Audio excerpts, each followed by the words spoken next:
কিনি, ইন্টারনেট কিনি, 7 দিন মেয়াদ থাকে। তো এখন প্রশ্ন হচ্ছে এই জিনিসগুলো কি পচে যায় না গলে যায়, যে এগুলোর মেয়াদ থাকতে হবে? এগুলো কি কাঁচা তরিতরকারি যে এগুলোর মেয়াদ দিতে হবে? তাও এত অল্প দিন মেয়াদ দেয় আমাদেরকে, এগুলো তো মেয়াদের প্রশ্নই আসে না। আর একটা জিনিস হচ্ছে, অনেক গরিব মানুষ আছে যে তিনি 20 টাকা বললেন, 1 মিনিট বা 2 মিনিট কথা বললেন, তারপর আর বললেন না, এরপরের দিন গিয়ে দেখা গেল তার টাকাটা চলে গেছে। এই টাকাটা তো কোম্পানির নেওয়ার কোনো অধিকার নাই। আর 7 দিন আপনি জিবি কিনলেন, 7 দিনের জন্য ইন্টারনেট ব্যবহার করবেন, কিন্তু আপনি 2 দিন ব্যবহার করলেন বা 3 দিন ব্যবহার করলেন, বাকি 4 দিন করলেন না, তারপরে অটোমেটিকলি 7 দিন পরে আপনার জিবির মেয়াদ চলে গেল। কিন্তু এই টাকা কি কোম্পানির নেওয়ার কোনো অধিকার আছে? বাংলাদেশ সরকার কি তাকে এরকম দিয়ে দিছে যে তোমরা মানুষকে সিস্টেমে ফালাইয়া মানুষ থেকে কোটি কোটি টাকা নিয়ে যাবেন? এটা কিন্তু কখনোই হওয়া সম্ভব না, আর হওয়ার দরকার নেই। আমি বলেছি, বাংলাদেশে কিন্তু আমরা 19 কোটি লোক মোবাইলের সিম মানে মোবাইল ব্যবহারকারী। এই 19 কোটি লোকের থেকে যদি আপনারা ধরেন আমি 2 দিন বা 3 দিন ব্যবহার করেন, বাকি ব্যবহার করলাম না, তাহলে সিস্টেমের মাধ্যমে কিন্তু কোম্পানি কোটি কোটি টাকা আমাদের থেকে নিয়ে যাচ্ছে। এই জন্য আমি মাননীয় মন্ত্রীকে সেদিন গণশুনানিতে, বিটিআরসির গণশুনানিতে বলেছিলাম যে মানে সেদিনের পর থেকে এটা বন্ধ করে দেওয়া দরকার ছিল। কিন্তু এখন পর্যন্ত কিন্তু আমি দেখি বিভিন্ন জায়গাতে আমরা এই রিচার্জের সিম মানে রিচার্জ কার্ড কিনলে এখন 2 দিনে মেয়াদ চলতেছে, 7 দিনের জিবি মেয়াদ চলতেছে। এগুলো যত দ্রুত সম্ভব এগুলো বন্ধ করা দরকার। এই বিষয়টা কিন্তু আমাদের এক মাননীয় সংসদ সদস্য হাইকোর্টে সংসদে কিন্তু উপস্থাপন করছেন। এই কোম্পানির বিরুদ্ধে, তারা এত বড় কোম্পানি, তাদের বিরুদ্ধে কিন্তু কথা বললে কোনো কেয়ার করতেছে না। আমি মনে করি বাংলাদেশে যারা সুশীল সমাজ আছেন বা হাইকোর্ট আছেন, মাননীয় হাইকোর্ট আছেন, আপনারা এই বিষয়টা দেখবেন যাতে আমাদের সাধারণ জনগণের একটি টাকা যেন এই বিদেশি কোম্পানিগুলো নিয়ে যেতে না পারে, সেই ব্যবস্থা অতি দ্রুত সম্ভব করবেন। আচ্ছা, আপনি কি মনে করেন কিনা যে সরকারের বিভিন্ন ধরনের যে পর্যবেক্ষণ টিম আছে, তথ্য প্রযুক্তি, তারা কি করে এই বিষয়টা কি তারা? এখন এটা কি আসলে সরকারের যে ধরনের পর্যবেক্ষণ টিম আছে তাদের কিন্তু উচিত যে এই ব্যাপারটা মানে এই ব্যাপারে পদক্ষেপ নেওয়া, যাতে জনগণের টাকাগুলো কোম্পানি নিতে না পারে।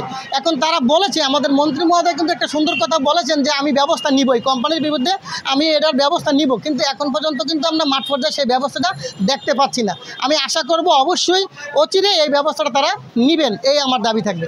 সরকারের কোনো আইনি ভাগফোকর আছে কিনা যে কোম্পানিগুলো বেশি লাভ করানোর জন্য?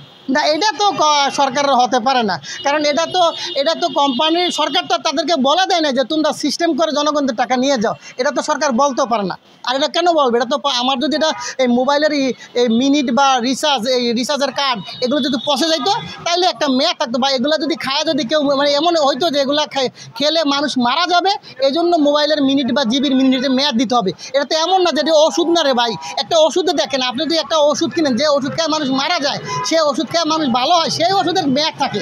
এটা তো এমন না যে কাঁচা তরকারি যেটা পচে যাইব, এটা একটা মেয়াদ দিতে হবে। আমি মনে করি এটার মেয়াদের কোনো প্রশ্ন নাই, এটা আনলিমিটেড দিবেন, এটা আনলিমিটেড, যা যখন খরচ করবো তখন তার মিনিট বা জিবির মেয়াদ যাবে, এটাই আমি বুঝি, এবং এটাই হওয়া উচিত আমাদের জনগণের জন্য।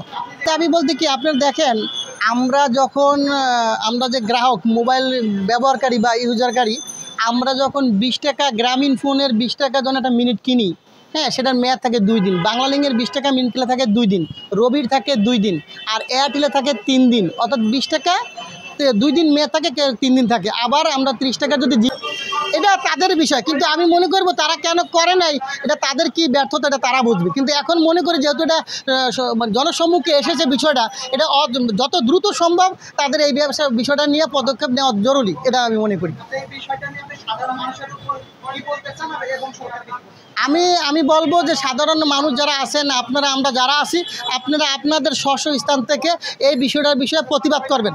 ঘরে বসে কিন্তু আজকাল যে মিডিয়ার যুগ বা আপনার সোশ্যাল মিডিয়া আছে, আপনারা ঘরে বসে যদি প্রতিবাদ করেন, অবশ্যই আমাদের সরকার দেখবে যে আর আমাদের সরকারের তেমন লাভ কি, যে কোম্পানি কোটি কোটি টাকা নিলে আমাদের সরকারের ফান্ডে এই টাকাটা আসতেছে না।